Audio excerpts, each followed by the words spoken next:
Cada minuto se suben miles de imágenes a Internet. Cada segundo deslizamos el dedo, cada día olvidamos lo que vimos ayer. Nunca en la historia de la humanidad habíamos producido tantas fotografías, pero nunca tampoco habíamos visto con tanta insignificancia. Vivimos en una época donde la imagen ya no es acontecimiento, es flujo, es tránsito, es ruido. La fotografía, que durante más de un siglo fue memoria, prueba y testimonio, hoy se ha convertido en circulación, en velocidad, en presencia momentánea. Producimos imágenes no para recordar, sino para no desaparecer. El crítico de fotografía español Joan Fontcuberta lo advirtió con claridad. Hemos pasado de la fotografía como documento a la imagen como exceso. Ya no escasean las imágenes, lo que escasea es el silencio para mirarlas. La sobreproducción no democratizó la mirada, la saturó. Cuando todo puede fotografiarse, nada parece realmente digno de atención. El artista holandés Erik Kessels hizo un experimento brutal. Imprimió todas las fotografías subidas a una plataforma digital en solo 24 horas. Las acumuló en una sala hasta formar una montaña imposible de atravesar. Una masa física, opresiva, casi absurda en el salón. Esa montaña no era una metáfora exagerada, era un retrato exacto de nuestra época. La imagen dejó de ser ventana y se convirtió en residuo. John Berger escribió que nuestra manera de ver está condicionada por el contexto en el que miramos.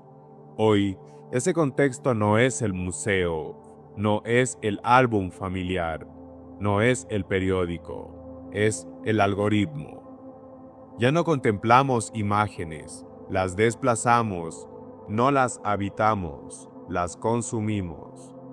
La vida útil de una fotografía puede durar segundos. Su permanencia depende de la velocidad con la que otra imagen la sustituya. La memoria ha sido reemplazada por la actualización constante, y en ese flujo interminable ocurre algo silencioso. Nuestra capacidad de mirar se fragmenta, nuestra atención se dispersa y nuestra sensibilidad se anestesia. La pregunta entonces no es cuántas imágenes producimos. La pregunta es ¿qué le ocurre a nuestra percepción cuando todo se convierte en imagen? ¿Y qué le ocurre a la fotografía cuando ya no hay pausa?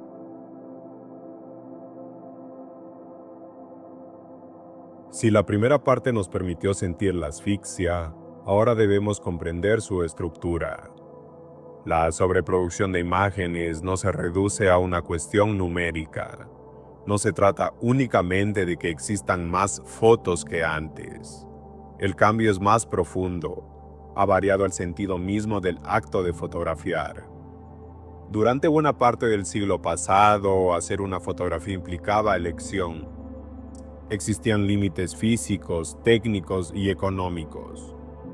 Cada disparo suponía una decisión consciente. La escasez imponía criterio. Hoy esos límites prácticamente han desaparecido. La cámara ya no es un objeto excepcional. Es una extensión constante del cuerpo. No preparamos el momento de fotografiar. Vivimos en estado permanente de registro. Aquí aparece la noción de inflación visual desarrollada por Joan Fontcuberta en su obra La furia de las imágenes. Cuando la producción se multiplica de manera exponencial, el valor simbólico tiende a diluirse. En economía, el exceso de moneda reduce su poder adquisitivo. En el ámbito visual, ocurre algo semejante. La abundancia modifica la percepción del valor. La fotografía ya no responde únicamente a lo extraordinario, responde a la posibilidad inmediata. Esa transformación da paso a lo que Fontcuberta denomina posfotografía. No es la desaparición del medio, sino su reconfiguración. La imagen deja de estar ligada de forma estricta al acontecimiento y pasa a depender de su circulación. El peso de la fotografía ya no reside tanto en lo que representa, sino en el movimiento que genera, comentarios, reacciones e intercambio. Se fotografía para participar. Esta mutación tiene consecuencias en el aprendizaje y en la comprensión. En una investigación realizada en el ámbito universitario en la formación de comunicación en Ecuador, más de la mitad de los estudiantes reconoció que la sobreabundancia visual afecta su capacidad para interpretar con claridad un mensaje fotográfico. Esto revela un punto crucial. El fenómeno no es solamente externo, está influyendo en la manera en que se forma la mirada. La mente humana no está diseñada para procesar un flujo continuo de estímulos visuales sin pausa. Cuando la exposición se vuelve constante, el análisis profundo exige un esfuerzo mayor. Aquí entra la reflexión de John Berger en su serie Modos de ver. Berger señala que ver nunca es un acto neutro. La mirada está condicionada por el entorno cultural. Si el entorno privilegia rapidez, actualización y fragmentación, la percepción se adapta a ese ritmo.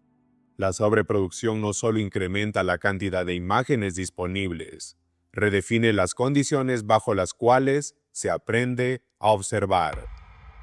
El resultado es una mirada entrenada para reaccionar con velocidad, pero no necesariamente para sostener la atención.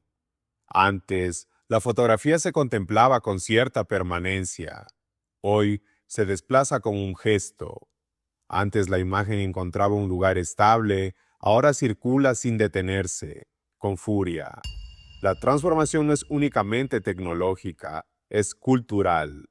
El exceso altera la experiencia visual y cuando la experiencia cambia, también lo hace la manera de comprender el mundo representado. Toda narrativa visual requiere continuidad. Necesita tiempo para desplegarse, necesita contexto para adquirir sentido y necesita espacio para la memoria y consolidarse. Sin embargo, el entorno contemporáneo privilegia la interrupción permanente. El gesto dominante de nuestra época no es el de permanecer frente a una imagen, sino el de avanzar hacia la siguiente. Ese movimiento constante produce fragmentación. La fragmentación afecta directamente la construcción del relato. Ver muchas imágenes no implica comprender muchas historias. La comprensión exige establecer relaciones, detectar matices y reconocer estructuras internas.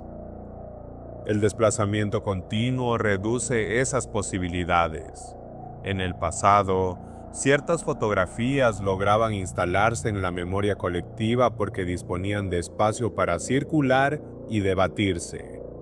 Permanecía en el tiempo suficiente para sedimentarse.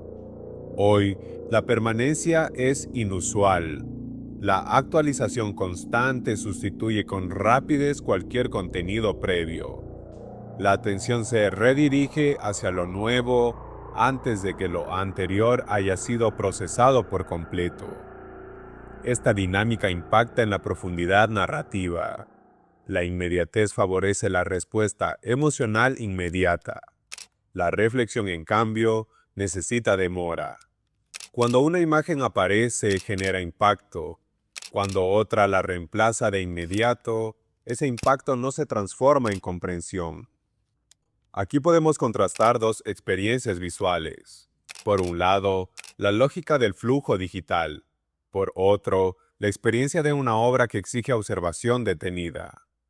La fotografía de Andreas Gursky ofrece un ejemplo significativo. En 99 Cent to Diptychon, Gursky presenta un supermercado saturado de productos repetidos hasta el horizonte. La escena parece simple, pero su composición revela patrones, ritmos y estructuras que solo se perciben al dedicar tiempo a la observación. La obra no obliga a detenerse. La abundancia representada en la fotografía se convierte en comentarios sobre el consumo contemporáneo. Sin pausa, ese significado se pierde. El ecosistema digital, en cambio, promueve avance constante. La atención se desplaza antes de que el análisis pueda consolidarse. Cuando la narrativa se fragmenta, la interpretación se simplifica. No necesariamente por falta de capacidad intelectual, sino por adaptación al entorno. Ante una cantidad excesiva de estímulos, el cerebro opta por clasificar con rapidez. Esta estrategia permite continuar, pero reduce la profundidad. Berger afirmaba que la manera en que vemos está condicionada por estructuras culturales. Hoy esas estructuras se organizan en torno a la actualización permanente. La consecuencia no es la desaparición de historias complejas, sino la dificultad para sostenerlas. La narrativa profunda no se extingue por falta de talento, se debilita porque el contexto favorece la brevedad y la sustitución inmediata. La cuestión central ya no es cuántas imágenes circulan. La cuestión es si todavía disponemos del tiempo necesario para que una imagen se convierta en relato. Hasta ahora hemos hablado de exceso y fragmentación, pero la saturación visual no solo afecta la atención, también transforma nuestra relación con la verdad. Durante más de un siglo, la fotografía fue entendida como huella, como registro y como evidencia. Su autoridad descansaba en una premisa sencilla: aquello que aparece en la imagen estuvo frente a la cámara. Esa premisa sostuvo el valor documental del fotoperiodismo, del archivo histórico y de la memoria colectiva. Sin embargo, esa certeza comenzó a perderse mucho antes de la inteligencia artificial. En La furia de las imágenes, Joan Fontcuberta señala que la fotografía nunca fue completamente inocente. Siempre existió selección, encuadre e intención. Lo que cambia hoy no es la posibilidad de manipular, sino la escala y la facilidad con que puede hacerse. La postfotografía no solo implica circulación masiva, implica también maleabilidad. La imagen digital puede alterarse sin dejar rastro visible. Puede combinarse, generarse y simularse, y en muchos casos puede hacerlo con una precisión que desafía nuestra capacidad de detección. Aquí la saturación cumple un papel decisivo. Cuando estamos expuestos a un flujo constante de imágenes, el tiempo disponible para verificar se reduce. La velocidad favorece la aceptación inmediata. No hay pausa para cuestionar, no hay distancia para contrastar. En este escenario, la inteligencia artificial introduce una nueva variable. Ya no se trata únicamente de editar lo que ocurrió, se puede producir aquello que nunca sucedió. La imagen deja de depender del acontecimiento y comienza a depender del modelo generativo. La pregunta entonces cambia. Ya no es si la fotografía representa la realidad, es si todavía podemos distinguir entre registro y simulación. John Berger advertía que la manera en que vemos influye en lo que creemos. Si la imagen condiciona la percepción y la percepción moldea la comprensión del mundo, entonces la crisis de confianza en la imagen no es un problema técnico, es cultural. Cuando la saturación se combina con la manipulación avanzada, la frontera entre documento y construcción se vuelve difusa. Un caso emblemático que anticipó este debate ocurrió antes del auge de la inteligencia artificial. El autor Brian Walsky, en 2003, combinó dos fotografías tomadas en Irak para crear una sola imagen más impactante. La manipulación fue descubierta y el caso generó un debate profundo sobre ética fotoperiodística. Ese episodio reveló algo crucial. La autoridad de la fotografía depende de la confianza. Si la confianza se debilita, el estatuto del documento también se debilita. Hoy, la inteligencia artificial amplifica ese dilema. La creación de rostros inexistentes, escenas ficticias o situaciones plausibles pero irreales que ya no requieren habilidades técnicas complejas. Requiere acceso a herramientas disponibles públicamente. En un entorno saturado, la verificación pierde prioridad frente a la inmediatez. El impacto se impone al análisis. Aquí el conflicto alcanza su punto máximo. No estamos frente a un simple cambio estético, estamos frente a una transformación epistemológica. Si la imagen puede generarse sin referente, si puede circular sin contexto y si puede consumirse sin verificación, entonces la fotografía deja de ser garantía de presencia. Se convierte en construcción estratégica. En el ámbito educativo, esta situación plantea un desafío urgente. Formar comunicadores visuales ya no implica solo enseñar técnica o composición fotográfica. Implica desarrollar criterio. Implica enseñar a distinguir, implica cultivar sospecha razonada y comprender que toda imagen participa en la construcción de una narrativa. Fontcuberta sugiere que la solución no está en rechazar la tecnología, sino en asumir una nueva ética visual. Una ética que reconozca la potencia de la imagen sin caer en la ingenuidad. La crisis no radica en la existencia de herramientas avanzadas, radica en la ausencia de reflexión crítica frente a su uso. Y en un entorno donde la saturación reduce el tiempo de análisis, esa reflexión se vuelve más necesaria que nunca. El exceso nos distrae, la manipulación nos desafía, la inteligencia artificial nos obliga a replantear qué entendemos por realidad. Aquí el conflicto se revela en toda su dimensión.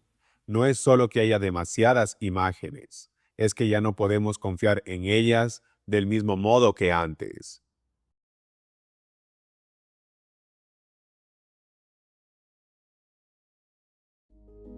Entonces, ¿qué hacer frente a este escenario? Si la saturación altera la percepción y la manipulación desafía la confianza, la respuesta no puede ser abandonar la imagen. La respuesta debe ser educar la mirada. No una educación limitada a la técnica, no un aprendizaje reducido al manejo de dispositivos, sino una formación que articule sensibilidad, criterio y responsabilidad. En el entorno contemporáneo, producir imágenes es sencillo, comprenderlas exige mayor esfuerzo. Por eso, la pedagogía visual se vuelve fundamental. Educar la mirada implica enseñar a detenerse, implica entrenar la capacidad de análisis y reconocer que cada imagen está construida desde una intención. Joan Fontcuberta señala que en la era postfotográfica el desafío no consiste en frenar la producción, sino en asumirla con conciencia. La abundancia no desaparecerá, lo que puede transformarse es nuestra relación con ella. Aquí, la educación adquiere un carácter estratégico. En el ámbito académico, se ha observado que el aprendizaje exclusivamente teórico resulta insuficiente frente a la complejidad actual. La experiencia directa permite comprender el peso del encuadre, la luz y la composición. La reflexión permite interpretar el impacto cultural y ético de cada decisión. No se trata solo de saber fotografiar, se trata de saber por qué se fotografía y para qué. Como lo mencionaba Berger, que ver implica reconocer las estructuras que organizan lo visible. En Modos de Ver, John Berger plantea que ver implica reconocer las estructuras que organizan lo visible. Esa afirmación adquiere especial relevancia en un entorno mediado por algoritmos. La selección automática condiciona lo que aparece ante nosotros. Comprender esa arquitectura es parte del aprendizaje contemporáneo. Una formación sólida debe integrar técnica, teoría y ética. La técnica aporta herramientas. La teoría ofrece contexto, la ética orienta decisiones. En el campo del fotoperiodismo, esta integración es crucial. La imagen no solo comunica información, moldea percepciones. Cada fotografía influye en la construcción del sentido colectivo. Por ello, recuperar la mirada no implica nostalgia por un pasado analógico. Implica desarrollar una conciencia activa frente al presente digital. Detenerse ante una imagen, interrogar su intención, reconocer su contexto. Ese ejercicio no es accesorio, es fundamental. La saturación visual no desaparecerá, el flujo seguirá creciendo y las tecnologías continuarán evolucionando. Pero una mirada entrenada puede navegar ese flujo sin perder profundidad y crítica. Frente al exceso, la respuesta es criterio. Frente a la manipulación, La respuesta es formación. Frente a la velocidad, la respuesta es pausa consciente. La fotografía sigue siendo una herramienta poderosa. Puede documentar, denunciar y conmover. Sin embargo, su potencia depende de cómo se produzca y cómo se interprete. Recuperar la mirada significa asumir responsabilidad. Responsabilidad como creadores, espectadores y comunicadores de la imagen. Y en esa responsabilidad se encuentra la posibilidad de reconstruir el vínculo entre imagen y sentido. Has visto imágenes toda tu vida, pero aprender a leerlas y a componerlas es otra cosa. Nos vemos en el próximo análisis. Suscríbete si quieres mirar más allá del encuadre.